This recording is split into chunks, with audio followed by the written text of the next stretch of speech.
Good morning all of you. मैं प्रमोद कौशल आप सभी का वेलकम करता हूं अपने यूट्यूब प्लेटफॉर्म सर्वोदय इंस्टीट्यूट पर। और सभी लोगों को जनवरी से लेकर के अभी तक लगातार करंट अफेयर क्लास मिल रही है। 10 से 12 मिनट या 8 मिनट, 5 मिनट, कभी 20 मिनट की भी क्लास है, डिपेंड करता है कि कंटेंट कैसा है। तो एवरेज आपको पर डे 7 से 8 न्यूज तो मिल जाती है ना एटलीस्ट। तो सभी लोगों के लिए कम मिनट का इसलिए कर रहे हैं क्योंकि ज्यादा बच्चा बोरिंग पढ़ना नहीं चाहता। अब यहां वहां का लपेट के 1 घंटे डालेंगे तो परेशान हो जाएगा। तो हमें लगता है करंट अफेयर आधा घंटे से ऊपर का पर डे होने नहीं चाहिए, और आधा घंटे बहुत ज्यादा है, 15 से 20 मिनट बहुत सफिशियंट है। तो चलिए देखते हैं 31 जन का करंट अफेयर कैसा है। और चूंकि एमसीक्यू वाइज देते हैं ताकि आप भी प्रैक्टिस कर सकते हो, कुछ ऐसे एग्जाम में आपसे क्वेश्चन पूछे भी जाएंगे ना। तो बात करते हैं 31 जन के करंट अफेयर की। ठीक है, लिखा है कि अभी हाल ही में 2025 का पहला यूनिकॉर्न कौन सा बना है ना। तो पहले ये समझेंगे यूनिकॉर्न क्या होता है। यूनिकॉर्न भी कंपनियां ही हैं, ठीक है।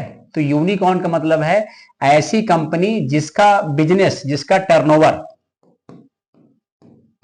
टर्नओवर जो है वो $1 बिलियन हो।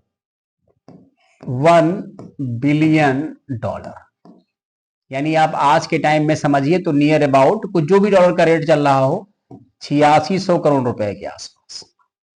जैसे आपने सुना होगा फिजिक्स वाला हो गया, ऐसे बहुत सारी, स्विगी है, जोमेटो है, बहुत सारी कंपनी है जो यूनिकॉर्न है। ठीक है, तो इसका यूनिकॉर्न का मतलब ही होता है कि ऐसी कंपनी जिसका बिजनेस या टर्नओवर $1 बिलियन से ज्यादा हो। इतना होता है तो यूनिकॉर्न बन जाती है। यानी उसकी जो टोटल जो टर्नओवर होगा वो 8600 करोड़ रुपए से ज्यादा होना चाहिए, जो भी रेट चल रहा हो। तो इसमें अभी 2025 का पहला यूनिकॉर्न कौन सा बना है? एक बेंगलोर की कंपनी है, आईटी कंपनी जो पेमेंट का काम देखती है, उसका नाम है जस्ट पे। ठीक है, ये इसका राइट आंसर है ना। चलिए अगला क्वेश्चन देखेंगे हम लोग। ये क्वेश्चन मोस्ट इंपॉर्टेंट है, आ जाएगा श्योर। ठीक है, यहां देखेंगे क्या है। कह रहे हैं कि गणतंत्र दिवस 2026 के, सॉरी 2025, सॉरी यहां सही कर लीजिए, गलत हो गया। गणतंत्र दिवस 2025 के अवसर पर किस राज्य की झांकी को प्रथम स्थान मिला है ना। तो इसका आंसर उत्तर प्रदेश, गुजरात, महाराष्ट्र, मध्य प्रदेश। देखिए फर्स्ट नंबर पे उत्तर प्रदेश है, सेकंड नंबर पे गुजरात है। दो तरीके से है, एक ऑफिशियल कैटेगरी में है, एक पीपल चॉइस श्रेणी में है। तो पीपल चॉइस श्रेणी वाला हम आपको बता दे रहे हैं। इसमें उत्तर प्रदेश की झांकी को पहला स्थान मिला है, और अभी उसकी हम व्याख्या कर देते हैं तो आपको समझ में ज्यादा अच्छा आ जाएगा, क्योंकि लिखने कोई फायदा नहीं, लिखा है ऑलरेडी। पीपल्स चॉइस अवार्ड श्रेणी में उत्तर प्रदेश की झांकी को प्रथम स्थान मिला है, जबकि दूसरे स्थान पर गुजरात की झांकी है। गणतंत्र दिवस परेड के लिए उत्तर प्रदेश में महाकुंभ 2025, ठीक है, स्वर्णिम भारत विरासत और विकास थीम पर झांकी तैयार करवाई गई थी। यही हमारा एक प्रकार से क्या है, थीम है। ठीक है, तो ये जो लिखा है मतलब स्वर्णिम भारत, ये थीम है 2025 का ना, स्वर्णिम भारत विरासत और विकास। इसी पर महाकुंभ पर झांसी तैयार की गई थी, जिसमें महाकुंभ की झांसी को लोगों के नजरिए सबसे बेस्ट माना गया है, इसीलिए इसको प्रथम स्थान मिला है। तो ऐसे क्वेश्चन पूछेंगे एग्जाम में वो। अगला क्वेश्चन क्या कहता है, इसको ध्यान समझना, बहुत अच्छा क्वेश्चन है। और ऐसे क्वेश्चन जब भी एग्जाम में आते हैं, आप यकीन नहीं करेंगे, आप लोग खुद आप सबको पढ़ के लगता होगा बहुत डिफरेंट क्वेश्चन है। तो डिफरेंट क्वेश्चन हम नहीं ला रहे बच्चा, क्योंकि आर्ट एंड कल्चर बहुत ज्यादा ब्रॉड अपने देश का है। कला और संस्कृति जो है वो समझ लीजिए उसमें बुकें आती मोटी मोटी, और हम आप लोग 4 5 6 पेज का पढ़ा देते हैं। कोई ट्यूशन मास्टर या कोई कोचिंग वाला ज्यादा पढ़ाते नहीं, क्योंकि उतना डीप में पढ़ने के लिए पूरी पूरी बुक आती है, सिंघानिया वगैरह पूरी पूरी बुक आती है आर्ट एंड कल्चर की, क्योंकि पीसीएस आईएएस में इसका ज्यादा स्कोप रहता है ना।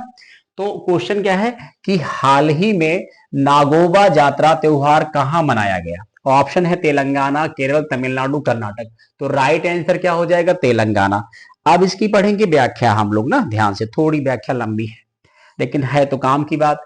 तेलंगाना के आदिलाबाद जिले में आयोजित एक हिंदू आदिवासी त्योहार है। बात समझ में नहीं आई? आदिवासियों को आपने अक्सर देखा होगा वो फेस्टिवल ज्यादा मनाते हैं। आदिवासियों के अपने रीति रिवाज में जनरली कोई परिवर्तन नहीं आता, उनके ट्रेंड में कोई परिवर्तन नहीं आता, वो जैसे रहते हैं वैसे रहना। यही वजह है कि वो आज भी जनजाति बहुत ज्यादा शिक्षित नहीं हो पाई। आप राजस्थान में सुनते होंगे मीणा वगैरह, वो थोड़े ज्यादा एजुकेटेड हो गए। फिर ये गोंड जनजाति के मेसराम कबीले द्वारा मनाया जाने वाला दूसरा सबसे बड़ा आदिवासी त्योहार है। तो पहला सबसे बड़ा जो आदिवासी त्योहार है उसका नाम है मेदाराम जथारा। इसे समक्का सरलम्मा के नाम से भी जानते हैं, क्योंकि इन्हीं के नाम पर एक यूनिवर्सिटी भी खुलेगी। तेलंगाना में। और ये कुंभ मेले के बाद भारत का दूसरा सबसे बड़ा मेला है। यानी कुंभ के मेला भारत का नहीं, विश्व का सबसे बड़ा कुंभ का मेला। अभी तो आपके सामने प्रमाण है कि मौनी अमावस्या के दिन 8 से 10 करोड़ लोग चले गए वहां, और इतनी अव्यवस्था मची थी, कई लोगों की जान चली गई, कई लोगों का इलाज अभी भी चल रहा है, पता नहीं वो कब स्वस्थ होंगे। तो इतनी अफरा तफरी, इतने, ये देखो ऑब्वियस सी बात है, 8-10 करोड़ लोग जहां एकदम से पहुंच जाएंगे, वहां प्रशासन हो शासन हो कोई कुछ नहीं कर सकता, क्योंकि ये सब चीजें ऐसी हैं, इनको कंट्रोल नहीं कर सकते ना। अब एकदम से सब रोड बंद कर दिए गए, ट्रेन रोक दी गई, तो प्रॉब्लम, जो आदमी जहां वहीं फंस गया।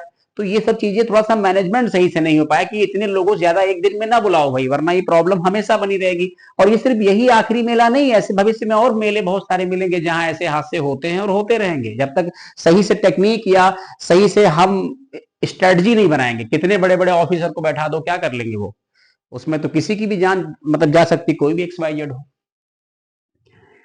इसके बाद क्या है पॉइंट, यहां पर लिखा हुआ है कि अभी 28 जनवरी 2025 को शुरू हुआ और 8 दिनों तक चलता है ये फेस्टिवल। ये पर्व सर्प देवता नागोबा को समर्पित है ना, ठीक है।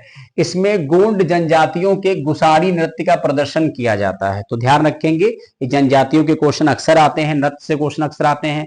हमने पहले कहा कि art and culture most important है। इसके बाद हम लोग देखेंगे अगला पॉइंट क्या है। ये भी क्वेश्चन बहुत बढ़िया है कि अभी हाल ही में चर्चा में रहा deep seek AI। Deep seek तो नाम दिया गया, AI का मतलब है आर्टिफिशियल इंटेलिजेंस। ये पुलिस के एग्जाम पूछा गया है कि AI का फुल फॉर्म क्या है, कृत्रिम बुद्धिमत्ता या आर्टिफिशियल इंटेलिजेंस। किसने विकसित किया है, ऑप्शन है USA, ठीक है, इंडिया, चाइना और रसिया। तो इसका राइट आंसर क्या हो जाएगा, ठीक है, इसका राइट आंसर हो जाएगा डीप सीक AI। इसका राइट आंसर चाइना है, ठीक है। नोट क्या लिखा है देखो, फाउंडर एंड CEO कौन है, लियांग वेनफेंग। फाउंडेड इसको कब किया गया, मई 2023 में। चर्चा में तो अभी आया है। हेडक्वार्टर, ठीक है, हांगजू चाइना। ऑनर कौन है, हाई फ्लायर, ठीक है। तो इतना ध्यान रखेंगे। एक प्रकार से चैट जीपीटी के तौर पे इसको अल्टरनेट, चैट जीपीटी अमेरिका का है तो उसी का ये अल्टरनेट देखा जा रहा है। उसको कई लोगों ने डाउनलोड कर लिया, उससे बेहतर क्वालिटी नजर आ रही। इसमें कुछ जैसे आप मतलब चैट जीपीटी का इस्तेमाल किए होंगे तो उसमें कुछ भी आप किसी प्रकार का टॉपिक कुछ भी डालिए, आपको बहुत विस्तार से लिख के दे देगा। आप कहीं एक एप्लीकेशन भेजनी प्रिंसिपल साहब को और बहुत बढ़िया लिख के दे देगा ना, उसमें थोड़ा बहुत अपना चेंज कर लो, काम हो जाएगा आपका। यहां तक कि लोग चैट जीपीटी से नकल भी कर लेते हैं। मालूम चला कोई क्वेश्चन जहर तो एग्जाम में आया, फाहियान कौन था उसके बारे में लिखिए तो तुरंत आपको बता देगा। तो कम से कम 15-20 लाइनें अपने मन से बोल दीजिए उसको।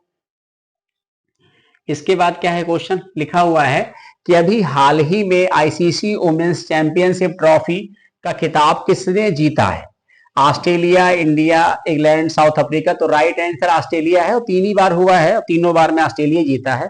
तो क्रिकेट की न्यूज में थोड़ा इंटरेस्ट ज्यादा होता है, हमने देखा विद्यार्थियों का। तो ये लिखा है कि ऑस्ट्रेलिया ने तीसरी बार चैंपियनशिप ट्रॉफी का खिताब ठीक खिताब जीत लिया है। ये इस खेल का तीसरा आयोजन था। फाइनल में ऑस्ट्रेलिया ने न्यूजीलैंड को जो है तो हराया है। इसमें 10 महिला टीम शामिल थी। इस टूर्नामेंट की शुरुआत 2014 में हुई। पहला संस्करण 2014 और 16, दूसरा वाला 17 और 20 और चौथा संस्करण जो है वो 25 और 29 में होगा। इसमें 11 टीमें शामिल होगी, ठीक है इसमें, ठीक है, ध्यान रखेंगे। और तीसरा वाला भी आपके सामने ही हुआ है ना, तो ये ध्यान रखें। कभी कभी ऐसे क्वेश्चन भी आ जाते, चैंपियनशिप जो ट्रॉफी है महिलाओं की किसने जीता है। इसके बाद अगला क्वेश्चन क्या है ये देखेंगे हम लोग। अभी हाल ही में उद्योग, विज्ञान और चिकित्सा को बढ़ावा देने के लिए किस राज्य ने भांग की खेती को मंजूरी प्रदान की है। हालांकि भांग की खेती एक लिमिटेड सोर्स में ही कर सकते हैं, इसमें डीएम अथोराइज होता है, लेकिन इसमें कुछ एक स्टेट है हिमाचल प्रदेश, वहां की 2 यूनिवर्सिटी को इस प्रकार का रिसर्च या काम करने की परमिशन दी गई है, ठीक है। तो इसका आंसर हिमाचल प्रदेश होगा, अभी उसी ने बढ़ावा दिया है। बाकी अगर भांग की खेती अगर आप यूपी में देखते हैं तो इसमें आपको जैसे अब यूपी में तो खैर अब अगर अफीम की देखें तो गाजियाबाद में है, बाकी यूपी में ही भांग की खेती होती है, लेकिन इसमें डीएम वगैरह का इन्वॉल्वमेंट रहता है कि उतने क्षेत्र में ही करेंगे। अफीम के लिए तो फेमस है गाजीपुर। इसके बाद है लिखा है कि जर्मनी भांग के उपयोग को लीगल करने वाला सबसे बड़ा यूरोपीय संघ देश बना है ना, ठीक है, मतलब यूरोप में पूरे। इसके बाद अगला क्वेश्चन क्या है, अगला क्वेश्चन है कि अभी हाल ही में आईसीसी लिखा है, इंटरनेशनल क्रिकेट काउंसिल के CEO ठीक है, सीईओ चीफ एग्जीक्यूटिव ऑफिसर होता है सबसे बड़ा कारपोरेट का ऑफिसर, अपने पद से इस्तीफा दे दिया है, उनका क्या नाम है? तो यहां दे रखा है यानी गॉफ, तो जो है मतलब अलार्डस, मिलोस वेशनिक और ग्रेग बार्कले। तो ग्रेग बार्कले तो अभी देखा होगा आईसीसी के पहले चेयरमैन थे, और इनकी इनकी ही जगह पर कौन आ गए हैं? तो जैसा आ गए अमित शाह के बेटे, वो आईसीसी के मतलब चेयरमैन है। और इसका राइट आंसर जो आईसीसी के सीईओ, इनका ये आंसर है। तो इन्होंने ही इस्तीफा दिया, अब आपको नए सीईओ मिलेंगे आईसीसी में। इसके बाद एक क्वेश्चन और बहुत बढ़िया है, कह रहे हैं कि राष्ट्रपति द्रौपदी मुर्मू जी के द्वारा प्रधानमंत्री राष्ट्रीय बाल पुरस्कार 2025 कितने बच्चों को प्रदान किया गया? ऑप्शन है 15 है, 16 है, 17 है, 18 है। तो इसको ध्यान से पढ़ लीजिएगा। इसका राइट आंसर क्या है? इसका राइट आंसर 17 है। ठीक है, ये ध्यान रखेंगे। इसका राइट आंसर 17 बच्चे हैं। थोड़ी इसकी व्याख्या कर देते हैं। 17 बच्चों में 10 लड़कियां हैं और 7 लड़के। इन पुरस्कारों में मतलब इन पुरस्कारों में 7 श्रेणियां बनाई गई हैं, 7 श्रेणियां बनाई गई हैं। कला, संस्कृति, बहादुरी, नवाचार, विज्ञान, प्रौद्योगिकी, सामाजिक सेवा, पर्यावरण जैसे क्षेत्र हैं। इन्हीं में सम्मान देते हैं बच्चों को।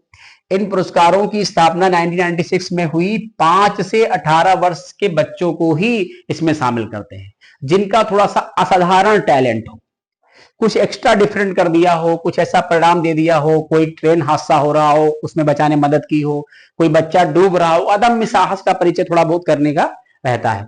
एक वर्ष में अधिकतम 25 बच्चों को ही ये सम्मान दिया जा सकता है, और राष्ट्रपति महोदया इस सम्मान को देती है, जो भी XYZ। ठीक है, इसके बाद है क्वेश्चन, एक और क्वेश्चन है, इसको देख लेंगे हम लोग।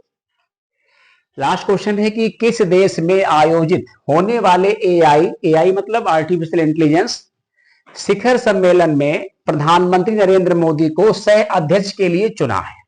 ऑप्शन है UK, France, south Korea, Japan. तो राइट आंसर फ्रांस है। ठीक है, अब नोट पढ़ लेंगे यहां। फर्स्ट एआई समिट 2023 यूके में हुई, सेकेंड समिट 2024 साउथ कोरिया में हुई, और ये थर्ड समिट 2025 पेरिस फ्रांस में होगी। ठीक है, इसी का सह अध्यक्ष कौन बना है? जो है इंडिया। और चूंकि इसका आयोजन कहाँ जो है तो किया जाएगा, पेरिस में किया जाएगा ना। तो ठीक है, फिर चलिए आज की करंट अफेयर को यही कंप्लीट करते हैं। कल 1 फरवरी है, तो कल ही आपको जो है बजट भी मिल जाएगा। ठीक है, बजट भी आ जाएगा, जो 1 साल का बजट होता है, केंद्रीय वित्त मंत्री पेश करती हैं। और 31 जैन को जो है इकोनॉमिक सर्वे आता है, उसको भी चीफ इकोनॉमिक एडवाइजर के द्वारा तैयार और रिप्रेजेंट किया जाता है। ठीक है, चलिए फिर, thank you so much. Current affair कैसा लगता है तो आप जरूर एक बार कमेंट करके बोला करो। कोई भी अपनी सजेशन हो तो भी दिया, जैसे बहुत सारे बच्चे गुड मॉर्निंग करते हैं, तो कुछ भी आपको लगता है कि सर ऐसे नहीं ऐसे कर सकते हैं, कलर कॉम्बिनेशन कुछ भी है, तो जहां लगेगा मैं सपोर्ट करूंगा आपका। थैंक यू सो मच, धन्यवाद आपसे।